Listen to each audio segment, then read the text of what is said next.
Hey guys, so I just wanted to make this video to kind of highlight the infotainment system that is in this new 2023 Lexus ES, and it's purely touch-based this time, no more of that little haptic CAD that we used to have. And I'm going to take you of a tour of this, as well as the kind of older style infotainment system, or I guess driver system that's featured in your heads-up display center over there. So let's go dive into that right now. So in front of you right here, we have Lexus's kind of traditional digital gauge cluster up front.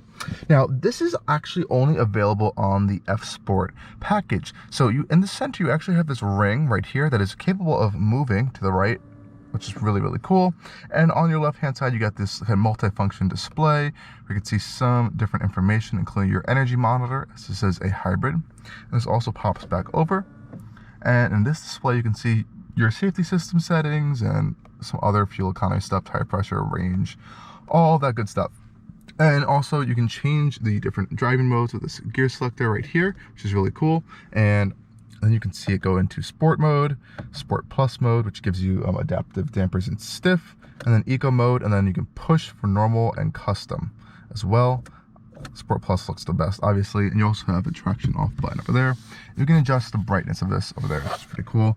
And that's pretty much all the function that this display has. But I want to focus on this because this is pretty much the main highlight here, actually, because this is all new. Normally, you used to have a little bit of a smaller display, and there would be a touchpad right here, but that is now gone. You have these nice big cup holders, you have a wireless charging mat, an extra EV mode buttons, and your gear selector. You also have some USB-C ports right here, and a regular USB, more USB-C ports in your center console, and more back there as well, which is pretty nice. Physical climate control buttons, and some hard buttons for some easy common use controls. And you do have this really nice volume selector right here, as well as a tuning knob. Feel really nice to the touch as well. So what's new with this infotainment system? This is running Lexus's new operating system, or Toyota's new operating system, because this is a Toyota vehicle at the end of the day. It's so far so good. I haven't really had any too big complaints with it, other than it's kind of basic actually, and I think it's fine for this type of vehicle, and it actually works pretty well. So here you can see your built-in navigation system, and it's pretty snappy to use, which I quite like. You have a compass that can kind of direct you in whatever direction you want. It has kind of like a 3D setting. You can kind of adjust it from 3D to 2D. Pretty nice. Recentering. You have your navigation controls and traffic options, all that stuff. And with the Lexus, you have destination assist, which is pretty cool. Oops, sorry guys. It's pretty cool. Yeah, so honestly, not too bad. And there's no other special features like from swiping though, so you don't have to worry about that.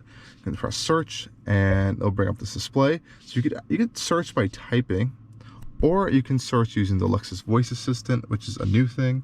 And you don't even actually have to press it to do it. You could literally just say, "Hey Lexus, find the nearest Dunkin' Donuts."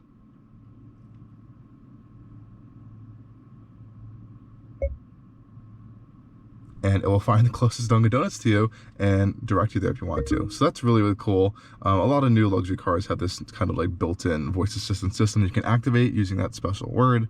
So I like that. And then on your left-hand panel, you have like your main controls. You have music controls, which you can see Apple CarPlay, and you can see your different sources for all your different music choices, which is pretty cool. Manage devices. You can go to phone controls and phone settings right there. It brings it into Apple CarPlay if that's connected, or Android Auto.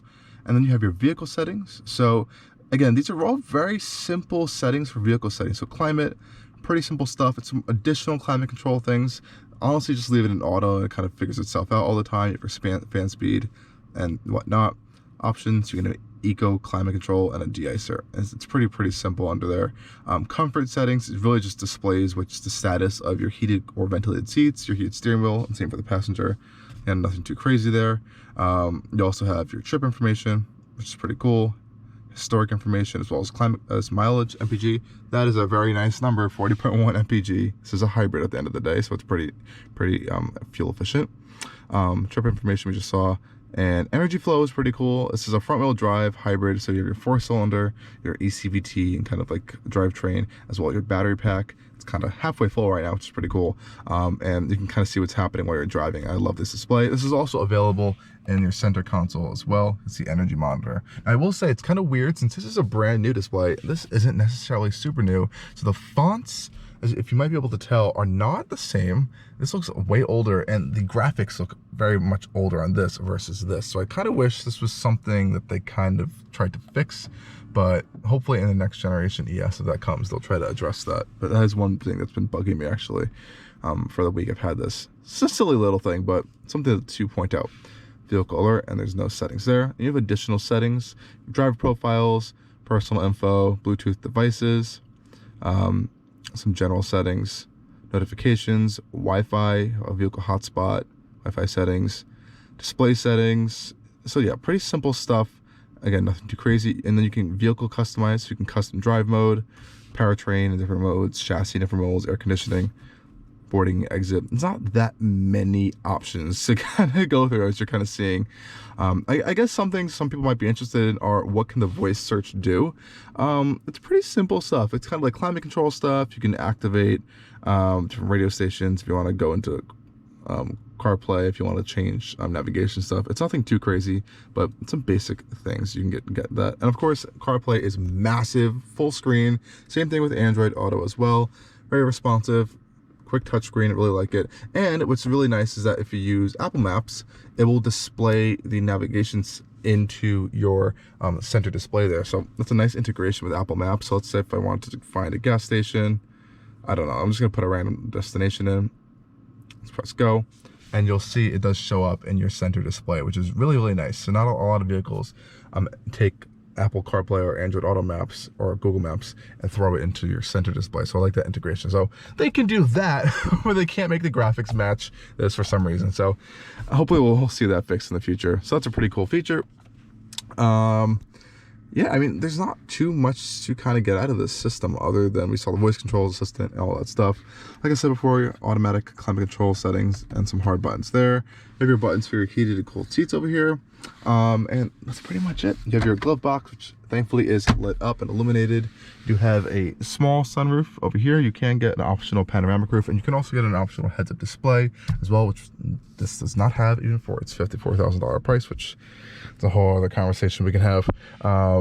Cruise control settings. And you also have your EV drive mode, which is, again, this is a hybrid, so you can pop it into EV drive mode. Battery low right now, so it won't work, and it'll go up to like 20-25 miles an hour in EV drive mode and under very, very light throttle. And that's kind of if you want to be like really quiet around town. I do like how Lexus includes this kind of analog clock right here, and it is illuminated. It looks actually quite nice and premium. I guess that's a little nod to the past, but we are definitely seeing these clocks disappear in modern vehicles. So yeah, this is the kind of tech you're getting in the new Lexus ES. Let me know what you think about it. Now, if you did have the optional heads-up display, there'd be more controls for that, obviously. And if you had the upgraded Mark Levinson audio system, you would have more controls for that. But right now, you can only adjust simple stuff for audio, just like sound levels, sound tuning, some pretty basic stuff. So it's nothing too crazy with that, unfortunately. But if you have the upgraded system, of course, you'd have more options. So if you're looking into one of these, I would get it. Anyways, that is the interior. Again, circuit red, black sport leather seats, really nice, of the Lexus ES. Thank you guys for watching, and stay tuned for a lot more videos coming soon from Allcarnews.